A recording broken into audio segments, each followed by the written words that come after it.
ॐ निरञ्जनं नित्यामनन्तरूपं भक्तानुकम्पाधृतविग्रहं वै ईशावतारं परमेशमिद्यं तं रामकृष्णं शिरसा नमामः। जननीं शारदां देवीं रामकृष्णं जगद्गुरुं पादपद्मे तयोः श्रित्वा प्रणमामि मुहुर्मुहुः। ॐ नमस्ते ज्योतिराजाय विवेकानन्दशूरये सच्चित्सुखस्वरूपाय स्वामिने तापहारिणे। ঠাকুর মা ও স্বামীজির চরণে আমি আমার ভক্তিপূর্ণ প্রণাম জানাই। প্রাণারাম বাংলা চ্যানেলের সমস্ত শ্রোতৃমণ্ডলী দর্শক মণ্ডলীদের আমার ভক্তিপূর্ণ নমস্কার জানাই এবং পবিত্র কুমার সুর মহাশয় যিনি এই প্রাণারাম বাংলা চ্যানেলের প্রতিষ্ঠাতা তার জন্যও আমার নমস্কার রইল। আমরা শ্রীমদর্শন স্বামী নিত্যাত্মানন্দের লেখা সেখান থেকে আমরা অনুধ্যানে আলোচনা করছি যে অক্ষম ছেলের মতন শরণাগত ভক্তের ভার ঈশ্বরই নেন। অর্থাৎ যে ছেলে আমাদের হাতের 5টা আঙুল যেমন সমান নয় তেমনি মায়ের 5টা ছেলে সমান হয় না, কিন্তু যে ছেলেটি একটু দুর্বল একটু অক্ষম তার প্রতি মায়ের স্নেহ ভালোবাসা একটু বেশিই থাকে। তো সেই জন্যই এই অধ্যায়ে বলা হচ্ছে যে অক্ষম ছেলের মতন শরণাগত হয়ে থাকতে হবে ভগবানের কাছে। অক্ষম ছেলে যেমন মা বিনা মা অন্য কিছু জানে না, মাই তাকে সব কিছু করে দেবে, সেজন্য মাকেই সে একদম মায়ের আঁচল আঁকড়ে ধরে থাকে। তো আমাদেরও সেরকম অক্ষম ছেলের মতন ঠাকুরের কাছে শরণাগত হয়ে থাকতে হবে, তবেই কিন্তু আমাদের ভার ঈশ্বর বহন করবেন। তো এরকম একটি ঘটনা মিহিজামের। তো আমরা এখানে মিহিজামে শ্রীমা রয়েছেন ভক্ত সঙ্গে, প্রতিদিনই ভক্তদের সঙ্গে বিভিন্ন অধ্যায় পাঠ করা হচ্ছে, ভগবদ্গীতার অধ্যায়, ভাগবতের অধ্যায় এবং পুরাণের কথা পাঠ হচ্ছে, সেখান থেকে তিনি ব্যাখ্যা করছেন, সকলকে বুঝিয়ে দিচ্ছেন, সবাই খুব আনন্দে দিন কাটাচ্ছে। এবং একটা নির্দিষ্ট নিয়ম করা হয়েছে যে সকালে এবং সন্ধ্যায়, অর্থাৎ ওই একদম প্রত্যুষে রাত্রের থাকতে যে যার বিছানা ছেড়ে উঠে পাতকৃত্য সেরে যার যার নির্দিষ্ট গাছের তলায় আসন পেতে বসে ধ্যান জপ করবে এবং একদম সূর্য ওঠা পর্যন্ত সেই ধ্যান জপ যেমন চলবে তেমনি সন্ধেবেলাতেও সকলে বসবে। তার মধ্যে এই গীতা পুরাণ ইত্যাদি পাঠ হবে এবং সেখান থেকে ব্যাখ্যা হবে। এটাই হচ্ছে প্রতিদিনকার অভ্যাস। আর খাওয়া ইত্যাদি কাজগুলোর জন্য খুব কম সময় একটা নির্দিষ্ট করা রয়েছে, তার মধ্যে সেই সমস্ত কাজগুলো সমাপন করে ফেলতে হবে। আমাদের মনুষ্য জীবনের উদ্দেশ্য হচ্ছে ঈশ্বর লাভ। সেই ঈশ্বর লাভের জন্য আমাদের বেশিরভাগ সময়টাই ঈশ্বরের আলোচনায়, ঈশ্বরের আরাধনায়, ঈশ্বরের কাছে ধ্যানে মন প্রাণ সমর্পণ করে রাখতে হবে। তো সেদিন একদিনের কথা হচ্ছে মিহিজামে প্রতিদিনের সকালের যে নিত্য পূজা সেটা সমাপন করা হয়েছে। ঠাকুরগড়ের শ্রীম কম্বলের আসনে বসে আছেন, বেলা 9টা বেজে গেছে। একটা ওই ডাক এসেছে, ডাক মানে ওই পোস্ট অফিস থেকে খামে করে সেখানে পত্র এসছে ভুবনেশ্বর মঠে খুব সম্প্রতি বসন্তী পুজো করেছে, যেটা আমরা আগের দিনে পড়েছিলাম, যে গত 2 দিন আগে পড়েছিলাম যে বাসন্তী পূজা ওখানে হচ্ছে এবং শ্রীমাও এখানে বলছেন যে বাসন্তী পুজোর সময় যেভাবে তারা ধ্যান জপ আলোচনা ঠাকুরের আরতি ইত্যাদিগুলো করেন, ঠিক সেরকমভাবে সবাই যদি যেন বাসন্তী মাকে যেন আরাধনা করছেন এইভাবে যদি তার ধ্যান জপ করতে পারেন তাহলে সকলের মনই সেই পুজো আর স্থলে পৌঁছে যাবে। তো সেই বাসন্তী পূজা সমাপনান্তে তারা একজন মানে সাধু সেখানকার, তিনি তার বিবরণ লিখে পাঠিয়েছেন, আর ওই পত্র মধ্যে দেবীর প্রসাদ এবং নির্মাল্য সেখানে পাঠিয়ে দিয়েছেন। সকলে ওই প্রথমে প্রসাদ কণিকা করে করে তারা সবাই মানে নিল, এবং তারপর এই পুষ্পাঞ্জলি যেটা পাঠানো হয়েছে সেই নির্মাল্য সেটা মাথায় ঠেকানো হলো, এবং প্রথমেই এই যে কাজগুলো করে নেওয়া হলো। তারপর মুকুন্দ শ্রীমর আদেশে 3 বার ওই যে চিঠিটা লিখেছেন সাধু, সেই চিঠিটা 3 বার পাঠ করে শোনালেন। তো শ্রীমা তারপর এই পাঠ করার পরে শ্রীমা বলছেন যে এই সমস্ত পত্র পুরাণ, যেমন রামায়ণ মহাভারত, ঠিক সেই রকম এই ধরনের যে চিঠিগুলো, সেগুলো হচ্ছে ঠিক ওই রামায়ণ মহাভারতের মতো। এতে কি হয়, ভগবানের উদ্দীপন হয়। ওই পত্র 3 বার পাঠ করা হলো। পাঠ করার পরে মুকুন্দ শ্রীমর আদেশে 3 বার পাঠ করলেন। তারপর শ্রীমা বলছেন যে দেখুন, এই সমস্ত যে চিঠিগুলো যেখানে দেবতার পূজা কেমনভাবে করা হয়েছে, ঠিক সেরকম রামায়ণ মহাভারত পড়লে যেমন একটা ভগবানের উদ্দীপন হয়, অর্থাৎ যেন আমাদের চোখের সামনে ভেসে ওঠে যে ওই রাম রাবণের যুদ্ধ, বা সীতামা পঞ্চবটিতে বসে আছেন, বা সীতামা সেখানে ঘরের মধ্যে রয়েছেন, লক্ষ্মণ সেখানে যে দণ্ডি মানে কেটে করে দিয়ে গেছে, সেখানে রেখা টেনে দিয়ে গেছে, লক্ষ্মণ রেখা টেনে দিয়ে গেছে, তারপর রাবণ এসে সীতামাকে তুলে নিয়ে যাচ্ছে। এই যে সমস্তগুলো পড়তে পড়তে আমাদের ভিতরে কি হয়, যেন চিত্রটা ভেসে ওঠে, অর্থাৎ ঈশ্বরের উদ্দীপন হয়। আর সাধুর হাতের লেখা এই যে পত্র, এখানেও ঠিক সেই রকম, যে আমাদের ভিতরেও একটা ভগবানের উদ্দীপন হয়। এবং জগবন্ধুরও মানে ওখানে বসেছিলেন জগবন্ধু, তাকে বলছেন যে আরও 2টো পত্র আছে, কি আছে তার মধ্যে, সেগুলো পড়ুন শুনি। তো জগবন্ধু পড়ছেন যে একজন ভক্ত লিখেছেন যে আজকে যে চিঠি পেলাম তাতে 3টি উপদেশ খুব চমৎকার। জগবন্ধুবাবু একজনকে চিঠি লিখেছিলেন, সেই চিঠিগুলো পেয়ে জগবন্ধুবাবু সেটা শ্রীমর এখানে নিয়ে এসছেন, কারণ একজন ভক্তকে পাঠিয়েছিলেন শ্রীমর এখানে কীরকমভাবে তারা ধ্যান জপ এবং ঠাকুরের যে আরাধনা সেটা কিভাবে করছেন সেই সম্পর্কে পূর্ণ বিবরণ দিয়ে শ্রীমর মানে জগবন্ধুবাবু লিখেছিলেন। এবং যেহেতু সেখানে এইখানকার বিবরণ লিখেছেন এবং সেই ভক্ত সেটা পড়ে খুব খুশি হয়েছেন, এবং তার যে প্রত্যুত্তর সেটা তিনি চিঠি লিখে পাঠিয়েছেন, এবং সেই চিঠি দুটো জগবন্ধুবাবু নিয়ে এসেছেন যে শ্রীমাকে পড়ে শোনাবেন বলে। তো জগবন্ধুবাবুকে শ্রীমা বলছেন যে ওই 2টো চিঠি, ওই 2টোও আপনি পড়ুন। তো জগবন্ধুবাবু পড়ছেন, একজন ভক্ত লিখেছেন আজকে যে চিঠিটা পেলাম তাতে 3টি উপদেশ খুব চমৎকার লাগলো, এটা যদি পালন করতে পারি তাহলে অনেক কাজ হয়ে যাবে। শ্রী শ্রীম সঙ্গে মান অভিমান সব চূর্ণ হয়ে যাবে, অহংকার পালাবে। যে শ্রী শ্রীম যেমন বলতেন যে মানে যখন আমাদের মনের মধ্যে থেকে মান অভিমান এগুলো সব চূর্ণ হয়ে যাবে, তখন অহংকার একেবারে পালিয়ে যাবে।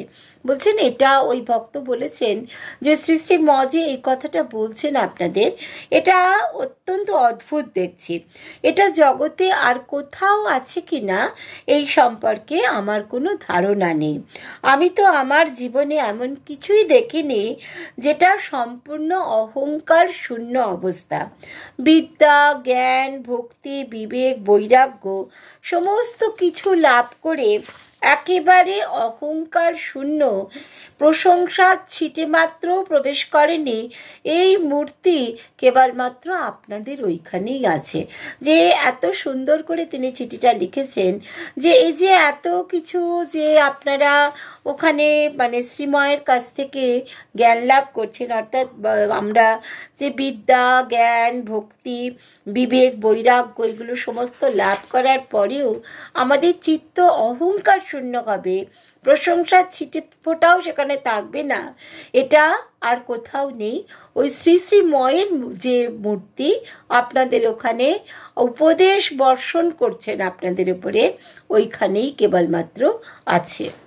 তো জগবন্ধু বাবুর মানে যে বন্ধু, তিনি যে দুটো চিঠি লিখেছিলেন, সেই চিঠির প্রথম চিঠিটা জগবন্ধু বাবু পড়ছেন। সেখানে উনি শেষের দিকে লিখছেন যে যারা যারা ওখানে রয়েছেন তারা কেউই সহজ লোক নয়, কারণ তারা ভাগ্যক্রমে ওখানে গিয়ে উপস্থিত হয়েছেন, আর আমরা হতাশার মধ্যে রয়েছি, কারণ আমাদের কেউ এরকম এখানে উপদেশ দেওয়ার মতো কেউ নেই।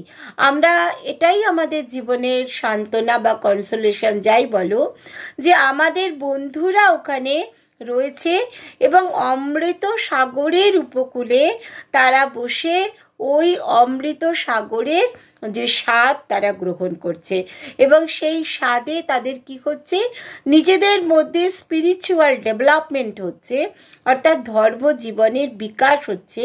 এবং এইটা যে তারা পাচ্ছে এবং সেটা পেয়ে আমাদেরও যে তারা ওই কথাগুলো লিখে জানাচ্ছে, তাতেই আমরা কিন্তু খুব সুখী হচ্ছি। তখন শ্রীমা এটা শুনলেন ভালো করে, তারপরে বললেন যে দ্বিতীয় চিঠিখানাও পড়ুন। তারপর দ্বিতীয় চিঠিখানাও জগবন্ধুবাবু পড়ছেন, যে ওখানে সমস্ত ভক্ত মিলে আনন্দের হাট বসিয়েছেন।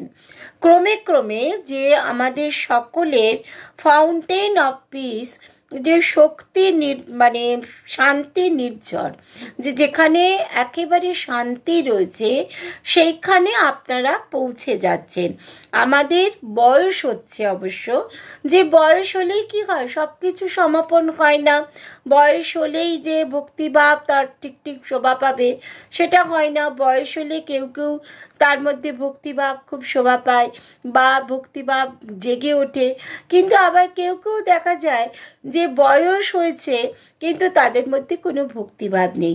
আবার অনেকের দেখা যায় বয়সটা খুবই কম কিন্তু ভক্তিভাব তার মধ্যেই খুব বেশি পরিমাণে রয়েছে। তো সেখানেই তিনি বলছেন যে আপনি এবং আমি দুজনেই হচ্ছে একই ক্লাসের ছাত্র। আমাদের মধ্যে সম্মানসূচক সম্বোধন উঠিয়ে দিয়ে পরস্পরকে ভাই বলে ডাকা আর পরস্পরের প্রতি ভালোবাসা আমার মতে ভালো। অর্থাৎ আপনি যে ওখানে এত আনন্দ পাচ্ছেন, এত তৃপ্ত হচ্ছেন, সেই তৃপ্তিটুকু আপনি লাভ করছেন, এটাতেই কিন্তু আমার ভিতরটা খুব আনন্দে পরিপূর্ণ হয়ে উঠছে। এবং সুতরাং আপনিও যেন আমার ভাই স্বরূপ। আমরা যেহেতু একই সাথে পড়াশোনা করেছি, আপনিও আমার ভাই স্বরূপ, এবং আপনার প্রতি আপনিও যে স্পিরিচুয়ালি আপনার ডেভেলপমেন্ট হচ্ছে, আপনি শান্তির যে মানে প্রশ্রবণ তার সামনে পৌঁছে গেছেন, এটা আমার কাছে ভীষণ একটা আনন্দের একটা বিষয় হয়ে উঠেছে। তিনি যে ওই আপনি বলতে মানে পরস্পরের যে সম্মানসূচক মানে সম্বোধনটা দূর করে দিয়ে মানে ভাই ভাই বলে ভাবা, এইটার জন্য তারপরে স্ট্যান্ডাতেই তিনি কিন্তু তুমি বলে বলছেন।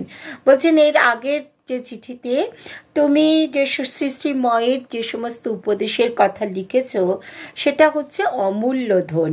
এখন মনে হয় ওগুলো শুনলে যে আমরা কিভাবে দিন কাটাচ্ছি, যে আমাদের যে এখনো পর্যন্ত হুঁশ হলো না, দিন ফুরিয়ে আসছে। অর্থাৎ এটা প্রত্যেকটা মানুষেরই কিন্তু চিন্তা ভাবনা করা উচিত যে আমি যে অবস্থায় রয়েছি, যে জায়গায় রয়েছি, প্রত্যেকটা দিনেই কিন্তু আমাদের একটা একটা করে অন্তিমের দিন ফুরিয়ে আসছে। তো সেখানে যারা সাক্ষাৎ থেকে কথামৃত পান এবং শ্রবণ করছেন তারা কত উঁচু থাকে, এটা তিনি মানে রিয়েলাইজ করছেন যে তিনি সেখানে বসে আছেন, সংসার প্রতিপালন করছেন, সংসারের মানুষজনকে দেখাশোনা করছেন, কিন্তু তার যে বন্ধু তিনি শ্রীময়ের কাছে রয়েছেন, শ্রীময়ের মুখ থেকে কথামৃত পাঠ তিনি শুনছেন, শ্রীময়ের কাছ থেকে কথামৃতর ব্যাখ্যা শুনছেন, এবং তাতে যে সকলের কতটা কল্যাণ হচ্ছে, তাতে সকলের আধ্যাত্মিক যে জীবন সেটা কতটা উন্নত মানের হচ্ছে সেটা তিনি বুঝতে পারছেন। এবং এটা বুঝতে পেরে তিনি মানে এটাও বলছেন যে আপনারা মানে তুমি সম্বোধন করেই বলছেন যে তোমরা কতটা উঁচু থাকের, যে আমরা এক ক্লাসের ছাত্র হলেও তুমি আর আমি কিন্তু এক লেভেলের নয়, তুমি আরও খানিকটা উচ্চ আসনে বসে গেছো। শ্রী শ্রীময়ের চরণে জানাবে যে জীবনে, আমাদের জীবনেও যেন যে সমস্ত ঝঞ্ঝাট কমিয়ে দিন, সাধুসঙ্গ এবং নির্জন বাস ঘটিয়ে দিন। এটা কিন্তু আমাদের সকলের প্রার্থনা ঈশ্বরের কাছে, যে আমাদের জীবন থেকে যত ঝঞ্ঝাট সেগুলো সমস্ত কমিয়ে দাও ঠাকুর। একদম সম্পূর্ণভাবে আমাদের মন যাতে ঈশ্বরের প্রতি নিবেদিত প্রাণ হতে পারে, আমাদের মন যেন ঈশ্বরের আরাধনা, ঈশ্বরের সম্পর্কে কিছু রচনা করা, ঈশ্বরের কথা বলা ইত্যাদিতে যেন আমাদের মন প্রাণ সব সময় মানে ওইখানেই নিবেদিত থাকে। এই সাধুসঙ্গ, নির্জন বাস ইত্যাদিগুলো আমাদের কাছে যেন মানে এগিয়ে আসে, নতুবা এই জীবনে আর কোনো উপায় নেই।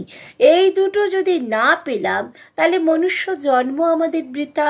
যে আমাদের সাধু সঙ্গ, নির্জন বাস, ঈশ্বরের চরণে প্রার্থনা জানানো ইত্যাদিগুলো যদি না থাকে তাহলে মানুষ হয়ে আমাদের কোনো কাজ নেই। তাহলে পশু আর মানুষের কোনো তফাৎ নেই। কোনো জিনিসপত্রের জন্য কোনো মানে সংবাদ আপনারা দিচ্ছেন না, শুধুমাত্র এই যে আপনারা খুব আনন্দে রয়েছেন, এই যে তোমরা মানে তিনি বলছেন যে তুমি বলেই বলবো, যে খুব আনন্দে রয়েছো, এটাতেই কিন্তু আমার মন প্রাণ একেবারে ভীষণভাবে আনন্দিত করছে। যে অন্তত আমি না পারি, তোমরা অন্তত স্পিরিচুয়ালি তোমাদের লেভেলটা অনেক বেশি ওপর দিকে উঠে যাচ্ছে। তারপরেই তিনি লিখছেন যে যদি সকলকে নিয়ে, শ্রী শ্রীমকে নিয়ে যদি বৈদ্যনাথ হয়ে শিমুলতলায় একবার যেতে পারো, শিমুলতলায় ওই ভদ্রলোকের একটা বাড়ি আছে, তো বলছেন সেখানে যদি তোমরা গিয়ে এক রাত্রি অন্তত বাস করো তাহলে আমার খুব আনন্দ হবে, কারণ শ্রী শ্রী ময়ের পদধূলি ওখানে পড়বে। এবং সেই জায়গাতে আমিও যেতে চেয়েছিলাম, কিন্তু আমার তো এই সংসার বা ব্যবসা বাণিজ্য ইত্যাদি ফেলে যাওয়া হচ্ছে না। কিন্তু তোমরা যদি সবাই মিলে ওখানে একদিনের জন্য অন্তত যেতে পারো, একটা রাত্রি যদি বাস করতে পারো, তাহলে আমার মন ভীষণ আনন্দ পাবে। তো এই চিঠিটা পড়ার পরে শ্রীম বেশ কিছুক্ষণ চুপচাপ রইলেন, অনেকক্ষণ নীরব রইলেন। তারপরে তিনি বললেন একজন ভক্তের প্রতি যে সেদিন আপনি ওই একই ব্যক্তিকে, তিনিও একটা চিঠি লিখেছেন যে মানে তাকে কি, আপনি কি তার কাছে কি লিখেছিলেন, যার কথা তিনি আজকে লিখেছেন। যে সেই ভক্ত তখন বলছেন এই যে এখানে আজকে আমরা যে প্রতিদিন ধ্যান জপ করি, আপনার কাছে থেকে ভাগবতের কথা ব্যাখ্যা শুনি এবং গীতার ব্যাখ্যা শুনি, তাছাড়া আপনি যে আমাদের কথামৃত ঠাকুরের কথা বলেন, ঠাকুরের বিভিন্ন উদাহরণ দিয়ে আমাদের জীবন গঠনের যে চেষ্টা করছেন, সেই সমস্ত কথাগুলো আমি তাকে লিখেছিলাম। তো শ্রীমা বলছেন কি কথাগুলো লিখেছিলেন, এখানকার জীবন প্রণালী কি ঈশ্বরীয় কথা? ভক্ত বলছেন যে আমি দুটো ওই ধরনেরই কথা লিখেছি। যে আপনি বলেন যে পাণ্ডিত্যে ঈশ্বরকে পাওয়া যায় না, সেই কথাও যেমন লিখেছি, তেমনি ক্রাইস্ট বলছেন যে for of such is the kingdom of haven, যে শিশুর মতন সরল না হলে ভগবান লাভ বা ঈশ্বর লাভ হয় না। মা বলছেন যে ওই ঘরে জুজু আছে, ওখানে যাবে না। বাচ্চার এত বিশ্বাস যে সে ভাবছে যে জুজুটা কি জিনিস, সে কিন্তু জীবনেও দেখেনি। জুজুটা কি তার কোনো ধারণাই নেই যে জুজুটা কি, কিন্তু মা বলেছে ওই ঘরে জুজু আছে, ওই ঘরে তুমি যেও না। মায়ের কথায় তার পূর্ণ বিশ্বাস আছে, সেই জন্য সে কিন্তু মায়ের আঁচল ধরে রয়েছে, সে ওই জুজুর ভয়ে ওই ঘরে গিয়ে জানাচ্ছে না। যেমন গুরু বাক্যে বিশ্বাস, সেরকমভাবেই মানে গুরু যা বলবেন গুরু বাক্যে সেইভাবেই বিশ্বাস চাই। যে শ্রীমা যেমন বলেন যে উঁচু ঢিপিতে জল দাঁড়ায় না, উঁচু ঢিপির উপর জল ঢাললে কী হবে, ঢালবে সেটা নিচে নেমে চলে আসবে। বলছি এই ধরনের কথাগুলোই আমি তার কাছে লিখেছিলাম। আর হচ্ছে যে it is personality that matters, যে জীবনের আদর্শের প্রয়োজন। আমাদের প্রত্যেকের জীবনে একটা যে মানে আদর্শের প্রয়োজন, সেই আদর্শ কীরকম হবে, টাওয়ারিং পার্সোনালিটি, গগনচুম্বী একটা ব্যক্তিত্ব যদি আমাদের কাছে থাকে, তো সেখানে যদি নিরক্ষর কোনো কৃষকও থাকে, সেই গগনচুম্বী পার্সোনালিটির যে ব্যক্তি, তার কাছাকাছি যদি নিরক্ষর কোনো কৃষকও থাকে, সেও কিন্তু দেবতাতে পরিণত হয়। অর্থাৎ তার বাণী, তার যে মানে ঈশ্বরের কাছে যাওয়ার যে পথ দেখানো, সেইটার মাধ্যমেই কিন্তু সে ওই ঈশ্বর বা দেবতা হয়ে যায়। যে যিশুর অন্তরঙ্গগণ, তারা কেউই কিন্তু খুব শিক্ষিত, খুব বিরাট ব্যক্তিত্ব ছিলেন না, তারা সবই প্রায় নিরক্ষর ধরনের ছিল, কিন্তু তারা প্রচণ্ড বিশ্বাস করতেন। যেমন আরুণির গল্প আগের দিন বলেছিলেন, যে আরুণিকে যখন গুরু বলছেন যে তুমি গরুর যে দুধ, প্রথম দুধটা খেও না, সেটা হচ্ছে ঈশ্বরের জন্য, আরুণি খেলো না। পরের দিন বললেন তুমি তাও কি করে হৃষ্টপুষ্ট হচ্ছ, বলছে প্রথম দুধ দুয়ে নেওয়ার পরে সেকেন্ড দুধটা আমি খাচ্ছি। বলছে না, ওটাও তোমার প্রাপ্য না, ওটা হচ্ছে বাছুরের প্রাপ্য। তারপরে তাও যখন বলছে যে তাহলে তুমি কি করে চেহারা ভালো হচ্ছে, বলছে যে বাছুর খাওয়ার পরে তার গোফে যেগুলো লেগে থাকে, মুখে যেগুলো লেগে থাকে সেটা খাচ্ছি। বলে সেটাও তোমার প্রাপ্য না, ওটা কীটাদির প্রাপ্য। তখন আরুণি কি করবে, আঠা ইত্যাদি গাছের পাতা টাতা খেতে লাগলো। করতে করতে তার চোখ দুটো সম্পূর্ণভাবে অন্ধ হয়ে গেল। সেই অন্ধত্ব থেকেও যখন সে কূপের মধ্যে পড়ে গেল, তখন তাকে কে রক্ষা করলেন, গুরুই গিয়ে রক্ষা করলেন। সুতরাং গুরুর ওপরে নির্ভর করাটাই হচ্ছে আমাদের প্রধান লক্ষ্য। তবে একটা কথা যেটা মা সবসময় বলতেন, যে শ্রীমাও বলছেন, যে শ্রী শ্রী মায়ের কথা, যে কর্মফল তুমি যা করেছো, কর্মফলটা তোমাকে ভুগতে হবে। তবে যদি ভক্ত হও তাহলে মা হালকা করে দেন। অর্থাৎ তোমার হয়তো পাটা ভাঙার ছিল, সেখানে একটা কাঁটা ফুটে গেল, নয়তো কি হবে, সবটা ভুগতে হবে। অক্ষম ছেলে যদি হয় তাহলে বাপ মা কি করে, তাকে একটু বেশি আদর করে। আমরা আজকে প্রথমেই বললাম যে যদি অক্ষম হয়, যদি কেউ মানে খুব দরিদ্র হয়, তখন দেখা যাবে যে তার প্রতি ঈশ্বরেরও একটু করুণা হয়। তেমনি ভগবানের যদি শরণাগত হয়ে থাকো, তিনিই কিন্তু ভগবানের মানে শরণাগত যে ব্যক্তি, তার ভার কিন্তু ভগবানই নেবেন। তেমনি ঠাকুর যেমন তেজচন্দ্রকে বলতেন যে তোর জন্যেই আমার বেশি ভাবনা হয় রে, কারণ তুই বিয়ে করে ফেলেছিস। এবার যে বিয়ে করে ফেলেছে তার তো সংসার প্রতিপালন করতে হবে, মা বাবাকে দেখতে হবে, ছেলে মেয়েকে দেখতে হবে, স্ত্রীকে দেখতে হবে, অর্থাৎ তার ওদিকের কাজকর্ম বেশি। ন্যাচারালি তার ঈশ্বরের প্রতি সময় দেওয়ার সময়টা কম হয়ে যাচ্ছে। সেজন্য ঠাকুর তাকে বলতেন যে তুই যেহেতু বিয়ে করে ফেলেছিস, সেজন্য তোকে নিয়েই আমার যত ভাবনা। তেমনি বিপদে পড়লে অমনি পুজো করতে হয়, ঠাকুরের কাছে আরাধনা করতে হয়, ফুল চন্দন দিয়েও পুজো করলে হয়, আবার শুধু যদি নমস্কার করা হয় তাতেও হয়। নমস্কারের মানেটা কি, যে সম্পূর্ণভাবে হাত দুটো জোর করে শরণাগত হয়ে তার কাছে নিজেকে নিবেদন করা। কিভাবে নিবেদন করতে হবে, যে প্রভু আমি তোমার শরণাগত, আমাকে তুমি উদ্ধার করো। এই যে সম্পূর্ণভাবে আমার কোনো অহং নেই, আমার কোনো রকম কোনো জ্ঞান নেই, আমি অজ্ঞান, আমার মানে কোনো বিদ্যা নেই, আমি অবিদ্যা আমাকে ভর করে রয়েছে, আমি শুধু কি তোমার শরণাগত, তুমি আমাকে উদ্ধার করো। এই হাত দুটো জোর করে যখন ঈশ্বরের কাছে এই প্রার্থনা করা হবে, তখন কিন্তু ঈশ্বর তাকে রক্ষা করবেন। সেজন্য কি দরকার, সব সময় সাধু সঙ্গ দরকার, কারণ সাধুই কিন্তু তাকে সঠিক পথ দেখিয়ে দেবেন। ভগবান দর্শন হলে স্ত্রী জাতির ওপরে মাতৃবুদ্ধি ঠিক হয়, যে স্ত্রী জাতিকে ছোট করা নয়। আমরা সাধারণভাবে কি দেখি, যে মেয়েদের একটু যেন দমিয়ে রাখা হয়, মেয়েদের একটু তাকে যেন কোনো রকমভাবে আমল দেওয়া হয় না। কিন্তু যদি ভগবান দর্শন যার হবে, সে কিন্তু জানবে স্ত্রী জাতি হচ্ছে যে ভগবানের অংশ, স্বয়ং মা ভগবতীর অংশ। যতদিন না দর্শন হচ্ছে ততদিন গুরু বাক্যে বিশ্বাস করতে হবে, যে এগুলো হচ্ছে যে প্রধান, যে গুরু বাক্যে বিশ্বাসও হচ্ছে একেবারে আমাদের প্রধান কাজ। তো শ্রীমা সব শুনে বলছেন, এই সমস্ত কথা যে এখানে আমরা আলোচনা করি, এগুলো আপনি আপনার বন্ধুকে লিখেছিলেন? বলছেন হ্যাঁ, আমি এগুলো সমস্ত লিখেছিলাম। আর লিখেছিলাম যে এখানকার জীবনযাপন প্রণালী হচ্ছে ভীষণ সরল, কারণ এখানে সেজন্য কোনো অভাব নেই।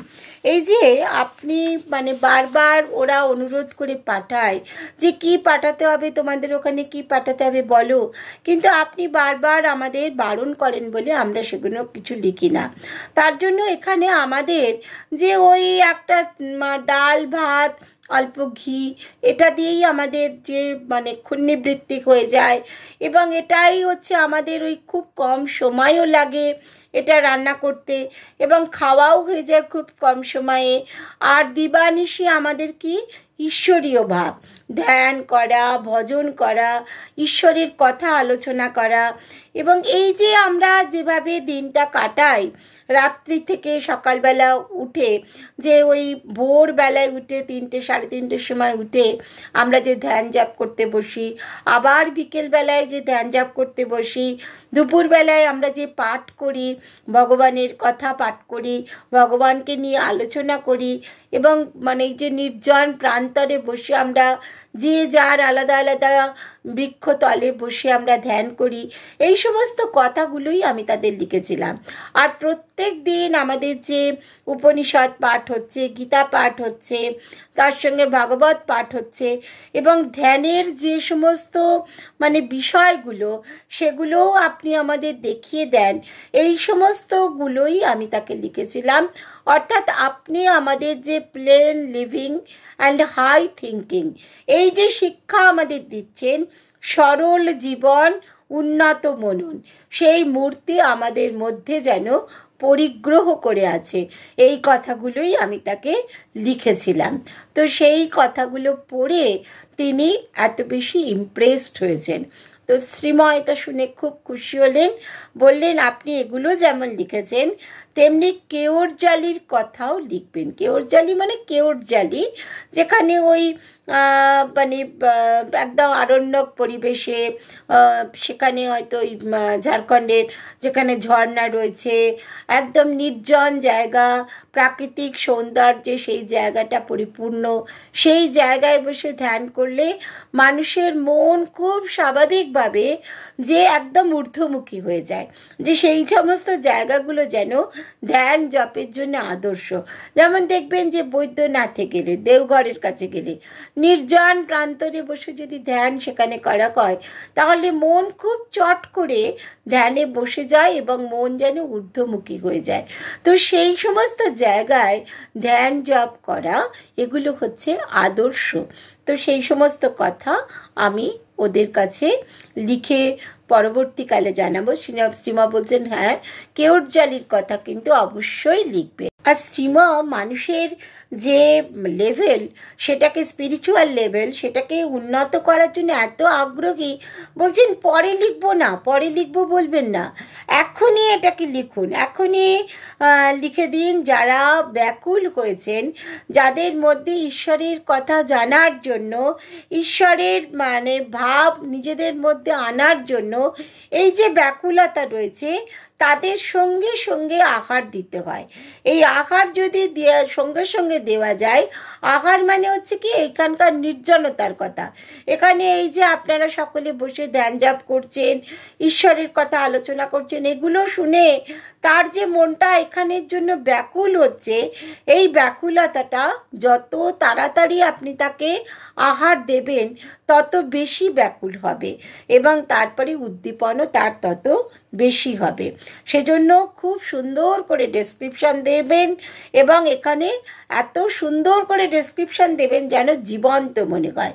যে কোনো যেমন কোনো ভ্রমণ কাহিনী বর্ণনা করতে গেলে আমরা যদি এমনি ওপর বর্ণনা করি তাহলে মনে হয় না যে সেখানে আমরা গেছি, কিন্তু যখন সেটাকে একদম পরিপূর্ণভাবে পুঙ্খানুপুঙ্খরূপে কোন কোণে কী আছে, কোথায় প্রদীপটি জ্বলছে মন্দিরের মধ্যে, কোথায় পুরোহিত দাঁড়িয়ে আছে, কোথায় আরতি করছে, একদম যদি সম্পূর্ণভাবে লিখে দেওয়া হয় তখন কি হবে, সেই জায়গাটা সম্পর্কে একটা চিত্র সেই ভক্তের মনে গড়ে উঠবে এবং যত এই চিত্র গড়ে উঠবে তত স্থান কাল পাত্র, সেখানকার কোন দিনে করছে, নক্ষত্র কি, তিথি কি, এই সমস্ত যদি ডিটেলে বলে দেওয়া হয় তবে কি হয়, মানুষের আরও উদ্দীপন হয়।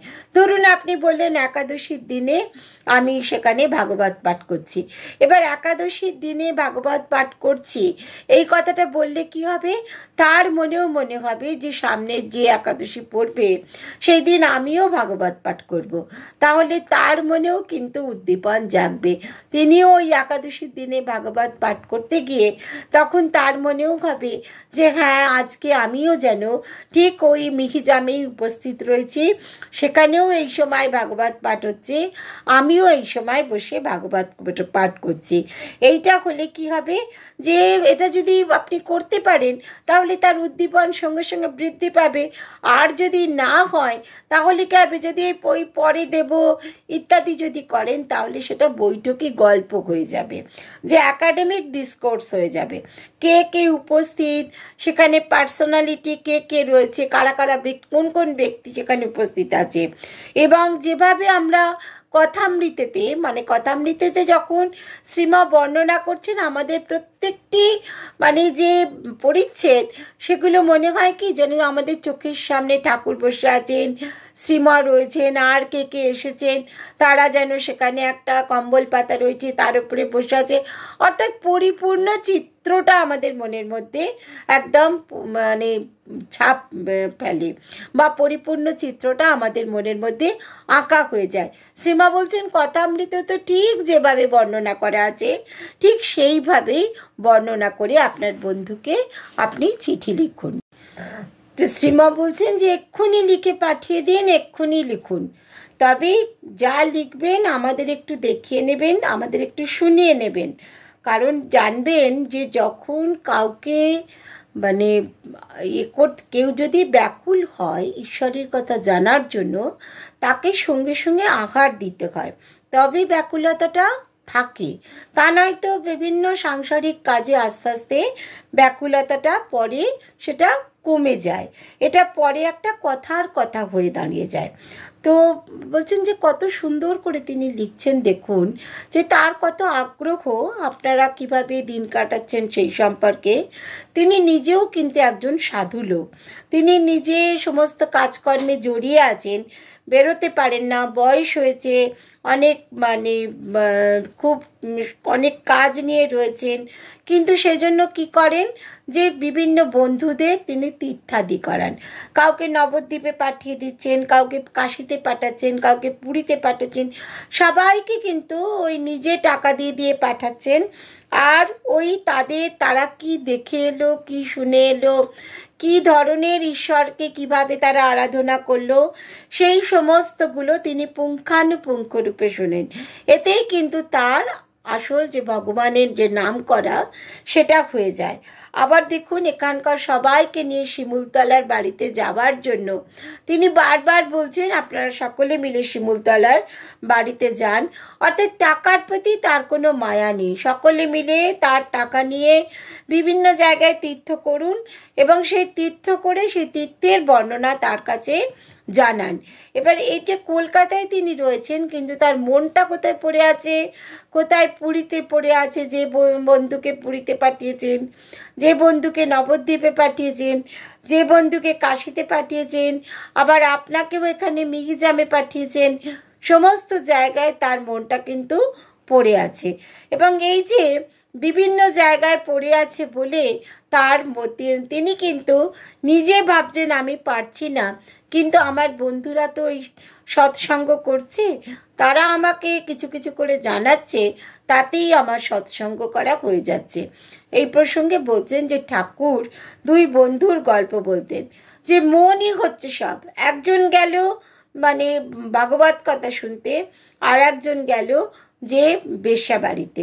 কিন্তু যে বেশ্যাবাড়ি সে ভাবছে যে আমি এখানে খারাপ কাজ করছি, আর আমার বন্ধু কত সুন্দর ভাগবত শুনছে। আর যিনি ওই ভাগবত শুনতে গেলেন তিনি বললেন আমার বন্ধু কত আনন্দ করছে, আর আমি এখানে কি বসে বসে ভাগবত শুনছি। কিন্তু যখন শেষের দিনে কিন্তু ঠিক উল্টোটা হয়ে গেল, যে মানে ভাগবত শুনতে গেছিল তাকে কিন্তু নরকে যেতে হলো, কারণ সে ভাগবত শুনতে এসে ভুল কথা চিন্তা করেছে। আর যে অন্য স্থানে গিয়েছিল তাকে কিন্তু পূর্ণ জায়গায় স্বর্গে যেতে হলো, কারণ সে ওখানে গিয়েও কিন্তু মানে মনে মনে চিন্তা করেছে যে আমার বন্ধু কত ভালো যে সে ভাগবত কথা শুনতে গেছে। সুতরাং মনেই হচ্ছে সব, মনের মাহাত্ম্যই হচ্ছে সমস্ত কিছু। যে একজন সাধু প্রথম ঈশ্বরের কথা শুনিয়েছিলেন, সেই জন্য তাকে প্রত্যেক মাসে ওই আপনার যে বন্ধু সে প্রত্যেক মাসে তাকে 25 টাকা করে দেন। এটা কতজন লোক দিতে পারে? এটা খুব কমজনই দিতে পারে, যে প্রত্যেক মাসে 25 টাকা করে দিয়ে ওই সাধুকে, তখনকার দিনে 25 টাকা করে দেওয়া কিন্তু এখনকার দিনে 2500 টাকা দেওয়ার সমান বা তারও বেশি। তো সেই ব্যক্তি কবে তাকে ভালো কথা শুনিয়েছিলেন, সেই সাধুকে প্রত্যেক মাসেই তাকে টাকা পাঠান, অর্থাৎ সাধুর যেন কোনো অসুবিধা না হয়। তো বলছেন যে ইনি হচ্ছেন, শ্রীমা বলছেন, ইনি হচ্ছেন রঙ্গমঞ্চের ম্যানেজার। নটরটিরা সব অভিনয় করছে, কিন্তু যোগান কে দিচ্ছেন? ম্যানেজার যোগান দিচ্ছেন। তো সেই জন্য ইনি হচ্ছেন ওই রঙ্গমঞ্চের ম্যানেজার। ইনি থাকেন আড়ালে, আর বাহাদুরি নেয় কারা? ওই অভিনেতারা, তারা সব বাহাদুরি নিচ্ছে, কিন্তু আসল কাজ করছেন কে? ওই রঙ্গমঞ্চের ম্যানেজারই সব আসল কাজ করছেন। ওই বন্ধুর যে মানে প্রতি শ্রীমা কিন্তু খুবই সদয়। তিনি বলছেন যে দেখো এই ব্যক্তি কিন্তু প্রাতঃস্মরণীয় লোক, কারণ তিনি ছেলে মেয়ে আত্মীয় স্বজন ইত্যাদিদের জন্য কত খরচ করছেন। তিনি ভালো মানুষ, তিনি শান্তিতে থাকতে চান, তাদের আবার সব ভালো কথা বলতে চান, কেউ শোনে কেউ শোনে না, না শুনলে ভগবানের উপরে সমস্ত ভার দিয়ে দিচ্ছেন। টাকা আছে সেই জন্য তার রক্ষে হচ্ছে, যে যে যা চাইছে তাই দিয়ে দিচ্ছেন, টাকা দিয়ে তিনি সমস্ত অশান্তি চাপা দিয়ে দিচ্ছেন। যদি 2 গুণ খরচ করলে হয় সেখানে 4 গুণ খরচ করে দিচ্ছেন। ঠাকুর বলতেন যে টাকা থাকলে অর্ধ জীবন মুক্ত, যদি মন ঈশ্বরে থাকে, কারণ তুমি অর্থটা সৎ কাজে ব্যয় করছো, আবার তার মধ্যে কোনো মান অভিমান নেই, পোশাক পরিচ্ছদ সাদাসিধে। তার লিখছেন যে দিন ফুরিয়ে আসছে। এই যে দিন ফুরিয়ে আসছে, হুঁশ হলো কই? তো এই কথাটা কজন বলতে পারে? বেশিরভাগ মানুষই এখন ভোগের দিকে মন রয়েছে, যে আমার 60 বছর বয়স হয়েছে তো কি হয়েছে, আমি আরও বেশি ভালো ভালো নতুন জামা কাপড় পরবো, আরও বেশি নতুন নতুন জায়গায় যাব, আমি ঘুরে ঘুরে বেড়াবো। তার কিন্তু কোনো ভক্তিপূর্ণ স্থানে যাওয়ার কোনো ইচ্ছা নেই। সে যত উন্নত মানের শহরে যাবে, কোথায় যে বিভিন্ন আমোদ আহ্লাদ ইত্যাদি করে বেড়াবে, তো সেখানে কিন্তু তিনি কাজের ভিড়ে রয়েছেন, তবু মনটা কোথায় পড়ে আছে? ঈশ্বরের পায়ে পড়ে আছে। এটাই হচ্ছে ব্যাকুলতা। তো তা একটা কাজ করুন, ওই বাসন্তী পুজোর প্রসাদ এবং যে নির্মাল্য সেটা খামে করে তাকেও একটু পাঠিয়ে দিন। মানে শ্রীমা দেখা যাচ্ছে যে ওই ব্যক্তির প্রতি, ওই যে ভক্তের প্রতি খুব সদয়। তো বলছেন যে হ্যাঁ, সেই যে ভক্ত এটা পড়ছিল যার বন্ধু, তিনি বলছেন হ্যাঁ আমি আজকেই পাঠিয়ে দেবো। বলছেন আর একটা করবেন, যে ওই কেওট চালির উৎসবের বর্ণনা দেবেন, যে মানে ডেসক্রিপশনটা একেবারে হুবহু দেবেন, যে কেওটজালিতে কীরকমভাবে উৎসব হয়, ওই পাহাড় বন প্রান্তর, ওখানকার ঔষধি গাছগুলো, ওখানকার বনস্পতি, ওখানে সাঁওতালদের কিভাবে বিবাহ হয়, ছেলেদের কিভাবে ওখানে সেলাম দেওয়া হয়, কিভাবে ওদের সঙ্গে পরস্পর কুশল প্রশ্ন করে। এইভাবে যে আমরা মানে আগের দিন দেখেছি যে ওই শ্রীমা সকলকে নিয়ে ওই গ্রামের উৎসবে তিনি বেড়াতে গেছেন এবং সমস্ত জায়গাতে শ্রীমাকে তারা যে বন্দনা করেছেন সেই সমস্ত বর্ণনাগুলো শ্রীমা বলছেন যে ওই ভক্তকে যে আপনি পরিপূর্ণভাবে ওইগুলো তাকে জানিয়ে দেবেন।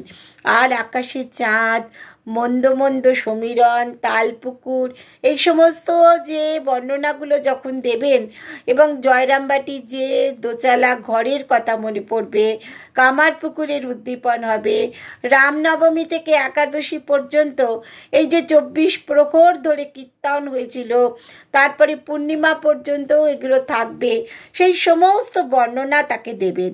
আর কিছুদিন বাদে ওই যে কর্ণমুনির আশ্রম, হিমালয়ের নির্জন গঙ্গা তীর, দেবদারু বনে শিব সমাধিমগ্ন, শকুন্তলা, কুমার সম্ভব ইত্যাদি কথা, সেগুলোও সমস্ত আমরা যেখানে আলোচনা করছি সেই সমস্ত কথাও তাকে লিখবেন। অর্থাৎ শ্রীম যেহেতু ওই ভক্ত তিনি আসতে পারছেন না এবং তিনি প্রায় অক্ষম ভক্তের মতোই হয়ে গেছেন, কারণ তিনি আসতে পারছেন না, বন্ধুদের পাঠাচ্ছেন, কিন্তু শ্রীময়ের প্রাণ কিন্তু সেই ভক্তের জন্য কতটা কাঁদছে, তাই জন্য তিনি তার বন্ধুকে বলছেন এখানকার পরিপূর্ণ বর্ণনা দিয়ে তার মনটাকে আনন্দে ভরিয়ে রাখুন এবং তারও মনের উন্নয়ন ঘটান।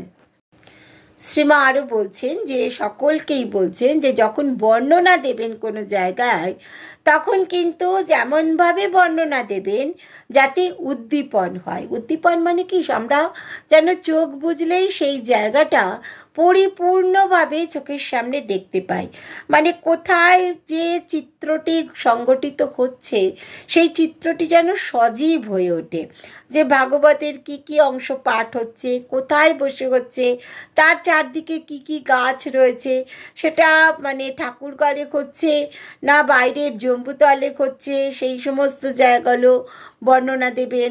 এবং কি পেতে আমরা বসেছি, অর্থাৎ কম্বল পেতে না যার যার ছোট ছোট আসন পেতে, কারা কারা শুনছে সেই পাঠ, কে সেখানে ব্যাখ্যা করছেন, এইগুলো সমস্ত তাকে যদি সম্পূর্ণভাবে মানে বর্ণনা করতে পারেন তাহলে দেখবেন তার ভিতরে এক অসাধারণ আনন্দের উৎপত্তি হবে।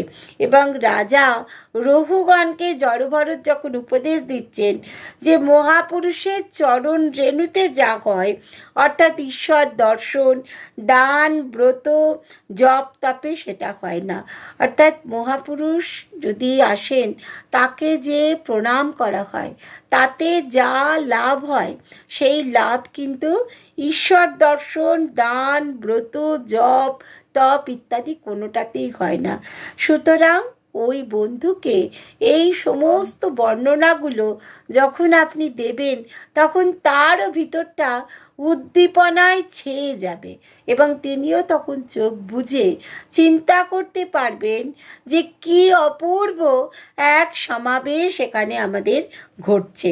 এবং উপনিষদের কথাও যে কি হলো, কথামৃতের কথা কোথায় পাঠ হচ্ছে, বেশিরভাগ কথা কি কি হচ্ছে, এই সমস্ত কথা বলবেন। আর বলবেন যে ওই নচিকেতার যে যমকে কি কি বলেছিলেন, যে স্ত্রী, পুত্র, রাজ্য, সুখ, এই সমস্ত কিচ্ছু আমার চাই না। কি চান নচিকেতা যমের কাছে? চান একমাত্র ঈশ্বর লাভ। এটা যদি না হয়, ঠাকুর বলছেন যে ঈশ্বরই হচ্ছে বাবা সত্য, সংসার অনিত্য, মাত্র দুদিনের, তার ভজন, তার দর্শন তার যদি না হয় তবে কি আমাদের এই জীবন বৃথা। এই সমস্ত কথাগুলো যদি আপনি লিখে তাকে দেন তাহলেই তার ভিতরে উদ্দীপন হবে। আর দেখুন কত সুন্দর তার মন, তিনি রোজ চিঠি লিখছেন আর তিনি কি ব্যাকুলভাবে চিঠি লিখছেন, অর্থাৎ তার মন প্রাণ সমস্ত কিছু এই মিহিজামেই পড়ে আছে। তিনি ওখানে তার কাজকর্ম করছেন ঠিক কথা, কিন্তু মন প্রাণ মিহিজামে পড়ে আছে। শ্রীমা আরও বলছেন, দেখুন সমস্ত ভক্তদের বলছে যে টাকা কড়ি ঐশ্বর্য থাকলে লোকে বলে আজকাল সদ্বংশ, কিন্তু সেটা আদৌ সদ্বংশ নয়। সদ্বংশ কে? সদ্বংশ কার? যারা হচ্ছে ভগবানকে পূর্ব থেকে অনেক দিন ধরে ডাকছে, যে বংশে সকলেই ঈশ্বর ভক্ত, যে বংশে দোল দুর্গোৎসব, খাওয়ানো মানুষকে, সাধু ভক্ত ব্রাহ্মণ দরিদ্র সেবা এই সমস্ত হয়, তারাই হচ্ছে সদ্বংশ।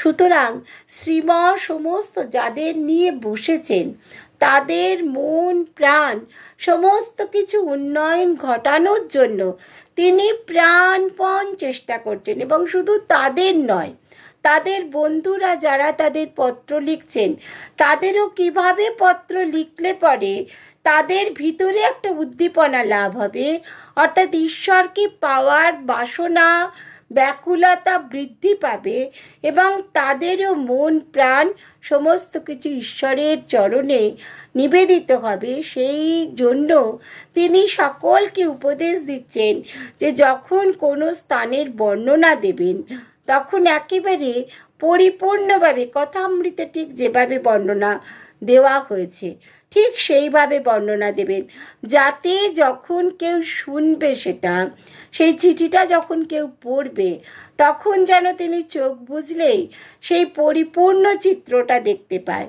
যেমন একদিকে কথামৃতে আমরা দেখি ঠাকুর বসে আছেন, শ্রীমা রয়েছেন, আরও অন্যান্য সমস্ত ভক্তরা কে কোথা থেকে এসেছে তারা সবাই বসে আছে, হরিনাম হচ্ছে, নাম কীর্তন হচ্ছে, কখনো ঠাকুর উদ্বাহু হয়ে নৃত্য করছেন ইত্যাদি যে সমস্ত চিত্র শ্রীমা সেখানে কথামৃতেতে এঁকেছেন, ঠিক সেইভাবে তাদের বন্ধুদের চিঠি লিখতে বলছেন, যাতে শুধু তারা নয়, সমস্ত মানুষ যারা তাদের কাছে চিঠিপত্র লিখছেন এবং শ্রীমা মিহিজামে কিভাবে তাদের উন্নয়ন তাদের প্রাণের উন্নয়ন ঘটাচ্ছেন, মন প্রাণের উন্নয়ন ঘটাচ্ছেন, সেই সম্পর্কে জানতে চাইছে, সেই সম্পর্কে একেবারে ডিটেইলে লিখতে বলছেন। সেই জন্য শ্রীমা বলছেন যে উপর ডিসক্রিপশন দেবেন না, ডেসক্রিপশন দেবেন একদম ডিটেইলে, যাতে সেই সম্পর্কে মানুষের ধারণা একেবারে খুব পরিষ্কার চিত্র তৈরি হয়ে যায়। আজকেও যখন আমরা এই অনুধ্যানে আলোচনা করলাম তখন যেন আমাদেরও মনে হলো যে শ্রীমা বসে আছেন, একদিকে জগবন্ধু পড়ছে, আর একদিকে আর এক ভক্ত পড়ছে তার বন্ধুদের চিঠি, এবং শ্রীমা যে উপদেশ দিচ্ছেন তাতে সকলে হাত জোর করে যেন উপদেশ শুনছে। তো আমাদেরও মন প্রাণ যেন সেই জায়গায় পৌঁছে গিয়েছিল। ওই কেউট জালের যে কথা শ্রীমার বলতে বললেন, ঠিক একই রকমভাবে আমাদের মন প্রাণও যেন সেই জায়গায়, সেই যে উৎসবের বর্ণনার মধ্যে পৌঁছে গিয়েছিল। তো সকলে সুস্থ থাকবেন, ভালো থাকবেন।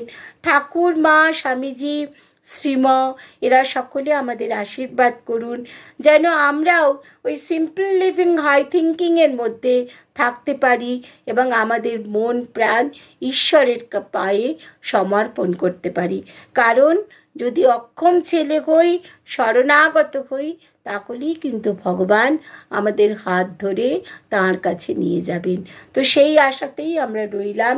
আগামী সপ্তাহে আবার আমরা অনুধ্যানে বসব, শ্রীময়ের কথা আলোচনা করব। স্বামী নিত্যাত্মানন্দের লেখা শ্রীম দর্শন থেকে আমরা আবার পাঠ করব। ততদিন সবাই ভালো থাকুন। নমস্কার, সবাই সুস্থ থাকুন। জয় মা, জয় মা, জয় মা। প্রাণারাম প্রাণারাম প্রাণারাম প্রাণারাম প্রাণারাম প্রাণারাম কি যেন লুকানো নামে তাই মিষ্ট এত তব না প্রাণারাম প্রাণারাম প্রাণারাম প্রাণারাম নাড়া